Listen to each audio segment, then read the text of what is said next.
चौधरी साहब इलेक्शन हार गए हैं। गिलगित बल्तिस्तान से जो वीडियोस हम इस वक्त सोशल मीडिया पर देख रहे हैं, वहां तहरीके इंसाफ को सपोर्ट करने वाले वोटर्स का, आवाम का खासा ज्यादा जोर है। मैं ये कह सकता हूं सेफली कि हम ये व्लॉग जब रिकॉर्ड करवा रहे हैं तो दोपहर के 1 बज रहे हैं, तो मैं सेफली कह सकता हूं कि 1 बजे जो नतीजा आया है देख के, उसमें तहरीके इंसाफ जो है वो वाज़े तौर पर आगे नजर आ रही है, वोटर टर्नआउट और जो वोटर का वहां पर एक्सप्रेशन है। लेकिन शाम को जब नतीजा आएगा तो पता चलेगा कि झुर्लू फेरना पड़ेगा, क्योंकि धांधली तो होगी नहीं।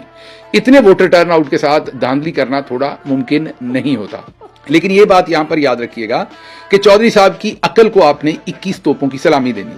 चौधरी साहब को एक तो खुमार यह है कि हम जिसको चाहते हैं बना देते हैं, जिसको चाहते हैं जितवाते हैं, जिसको चाहते हैं हरवाते हैं। वो तो काम खत्म कर दिया अवाम ने फरवरी 2024 से। चौधरी साहब को ये पता है कि अब ऐसा नहीं है। हाँ, ये अलग बात है कि वो मैं ना मानूं कि हठधर्मी है, लेकिन अंदर से अब पता चल गया।